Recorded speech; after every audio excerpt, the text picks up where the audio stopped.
हम अक्सर सोचते हैं कि जो कुछ भी हम अपने बीते हुए कल के बारे में जानते हैं वो आखिर हमें पता कैसे चला। तो चलिए आज इसी रोचक सफर पर निकलते हैं। तो आज हम क्या क्या समझने वाले हैं, एक नज़र डालते हैं। सबसे पहले शुरुआत करेंगे उस सबसे बुनियादी सवाल से। इतिहास इतना बड़ा कॉन्सेप्ट है ना? इसको आसान बनाने के लिए चलिए एक छोटी सी चीज से शुरू करते हैं। हम सबके अपने अतीत से। वो सबसे पुरानी याद जो भी हो वो हमारे व्यक्तिगत इतिहास का एक हिस्सा है। लेकिन जब हम हिस्ट्री एज अ सब्जेक्ट की बात करते हैं तो वो इससे कई ज्यादा बड़ी हम सबकी एक साझा कहानी की बात होती है। इसी बात को इतिहासकार E.H. कार ने बड़े खूबसूरत तरीके से कहा था। उनके मुताबिक इतिहास एक ऐसी बातचीत है जो कभी खत्म नहीं होती, आज के और बीते हुए कल के बीच। लेकिन ये बातचीत कितनी बड़ी है इसका अंदाजा लगाना भी मुश्किल है। अब जरा सोचिए, जब हम एक इंसान की जिंदगी से निकलकर पूरे प्लानेट, पूरी धरती की उम्र को देखते हैं तो चीजें कितनी अलग दिखती हैं। ये टाइमलाइन देखिए, इससे साफ पता चलता है कि हमारी धरती का इतिहास कितना विशाल है। और उसके सामने इंसानों की कहानी तो एक छोटा सा बिल्कुल नया चैप्टर जैसी है। 4.5 अरब साल, 4.5 बिलियन ईयर्स, इतनी पुरानी है हमारी धरती। और इसके कंपैरिजन में हम यानी होमोसेपियंस पता है कितने टाइम से हैं? सिर्फ लगभग 3 लाख साल। सोचकर देखिए कितना छोटा सा हिस्सा है ये। तो सवाल उठता है कि इतने लंबे, इतने विशाल समय को आखिर नापा कैसे जाता है?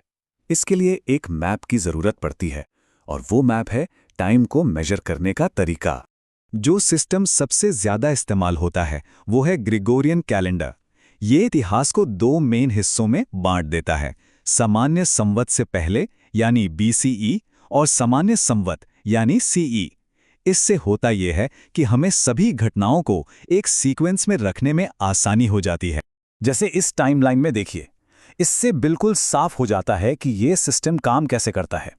हम अलग अलग इंपॉर्टेंट हिस्टोरिकल मोमेंट्स को एक दूसरे के संदर्भ में देख सकते हैं। तो अब जब हमारे पास टाइम का एक मैप है तो चलिए अब उन सुरागों को ढूंढते हैं जिनकी मदद से अतीत की इस कहानी को जोड़ा जाता है। ये काम बिल्कुल एक जासूस के काम जैसा है। इतिहासकार अतीत की कहानी को जोड़ने के लिए अलग अलग तरह के सोर्सेस यानी स्रोतों का इस्तेमाल करते हैं, और हर सोर्स एक जिगसॉ पजल के नए पीस की तरह होता है।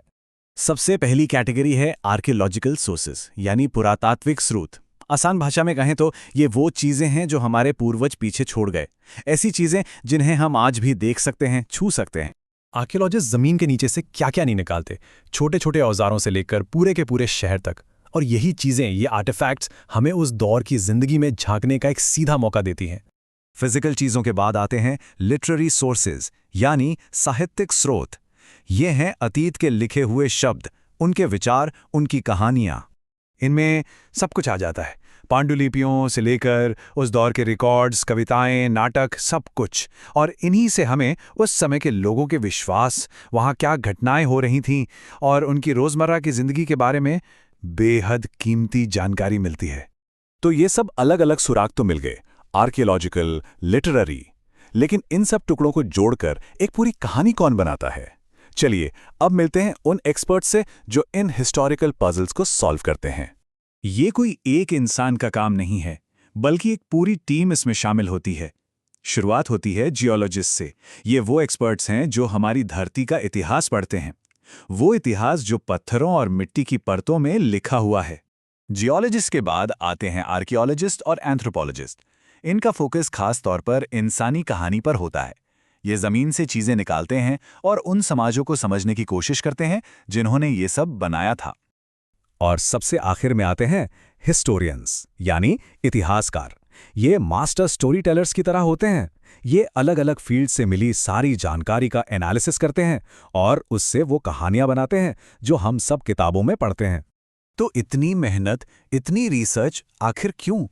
यही हमारा आखिरी और शायद सबसे जरूरी सवाल है कि हिस्ट्री यानी इतिहास आज हमारे लिए इतना इंपॉर्टेंट क्यों है?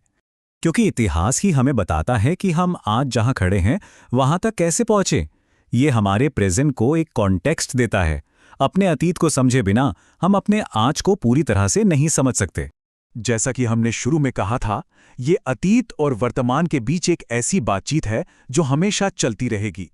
और ये हमें एक आखिरी सवाल के साथ छोड़ जाती है कि जो आज हम कर रहे हैं वो कल का इतिहास बनेगा। तो सोचिए, आने वाले कल के इतिहासकार हमारे दौर की कहानी को कैसे बयान करेंगे।